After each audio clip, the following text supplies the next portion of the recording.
Woody, how are you? I'm good. Yourself? I'm all right. I'm annoyed. I'm disappointed. Shocking performance again from Spurs.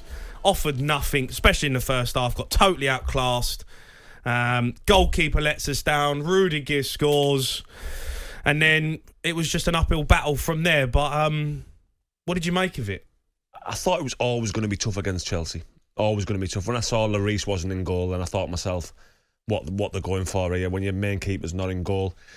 But I thought there was a massive gulf in quality, really. And if you look at the Chelsea squad and the subs that they made, Ziyech comes on for Mount, Alonso for Werner, Thiago Silva comes on for Christensen. But then you look at the Spurs squad, it's a different ball game between... No, of course it's not.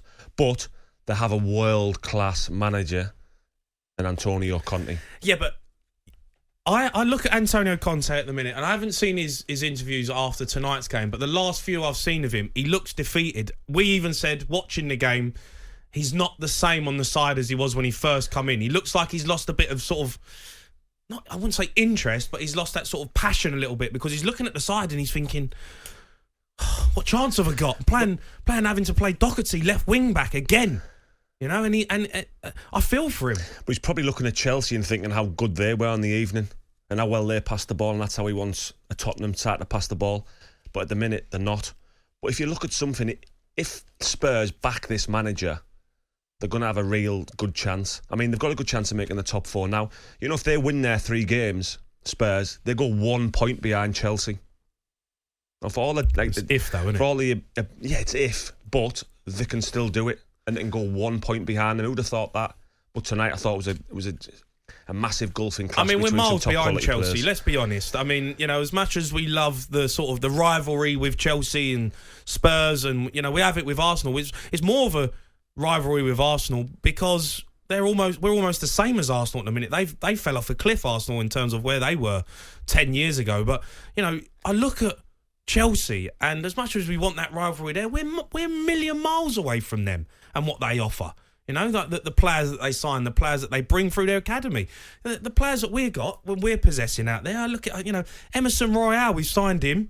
You know, Brian Gill signed him this season. It's not good enough. Daniel Levy, and I've said it before, if he doesn't buy and he doesn't bring in some top quality players, Antonio Conte will walk. He will walk, I'm telling you. If Manchester United phoned him tomorrow and said, we want you, he would seriously think about leaving. I don't disagree with you. He's done it when he was at Inter Milan. He left, won the league, and he left. So if he doesn't get backed, I'm sure he'll do that. But he needs to get back because he's that type of manager who can produce the goods. You saw what he did at Chelsea. He's won 4 Serie A titles. I know. He's won the Premier League at Chelsea, FA Cup. This manager's a top manager, and I can't understand how Man United didn't go in for this manager. I think they've missed one by not going in for Conte. Do you think Antonio Conte now is regretting his decision because he's looking at the team, he's looking at the squad of players, and you talk about who he's been at: Juventus, Inter Milan, Chelsea. He's come into this Spurs team, and Son's injured. Harry Kane's not playing well. Apart from them, who else, you know, is on the level of the players that he's been dealing with over the years? I think he didn't realise what he was getting himself into when he's seen it and when he's looked at it in depth. And you saw from his interview recently, he's been here for 2 months now. He spoke to the chairman, he spoke to the sporting director, and he says what he needs. And you can see in the press who he said he can go. Yeah. But you can see that with the players. Has the recruitment been up to scratch? Has it been good enough for the players this season? You saw it towards the end of the Pochettino era. Has the recruitment been good enough? And you talk about Chelsea having all these youngsters. Why do they have these youngsters? Is it because at grassroots level the recruitment's done better? What is it? Well, they pay more money from a younger age. I mean, back in the day when I was coming up through the youth system, the 2 best academies was Arsenal and Manchester United. Then it changed because Chelsea and Man City knew if they started to invest in youth players now and they piled a load of money into their academies, 10 years down the line, they were going to be the ones that were producing all the best young players, and that is what's the case. And that's what's happening now with the Chelsea academy. You can see the players they're bringing through left, right, and centre. They're a different level on academy levels of winning FA Youth Cups. I mean, when Jody Morris was there, they won it how many times on the Spain? Man City and Chelsea are the best. Yeah, they were top. But Chelsea, when I was growing up, Chelsea was way behind Arsenal, way behind Tottenham. But they've gone to another level. All right, get your calls in 03717 223344. I want to speak about Jared Bowen as well, because he scored 2 goals tonight. Top performance. Sorry, Norwich get beat again. I mean, Norwich fans get involved. What have you made of Dean Smith since he's come in? Looked like you might have started to potentially try and get some results, but it's gone the other way again. 03717 223344. Let's go to Trevor, who's a Spurs fan. Trev, good evening. Hi, Jamie. How are you? I'm good, Trev. How are you? All right, thank you. I think you've been spot on, actually, with what you've been saying.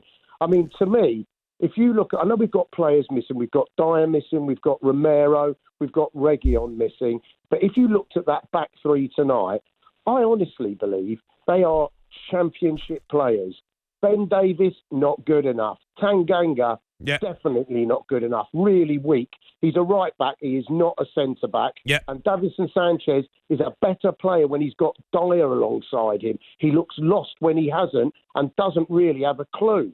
I mean, as again, you said about the players, Gill, Royale, I'm agreeing with you. I don't know who is doing the recruitment, but, you know, you look at players that we could have bought. You know, you've got Maddison. You've got all these players that Leicester have bought, Palace have bought, Villa have bought. We've missed out on everything. We're 12 days into the transfer window and not signed a single person.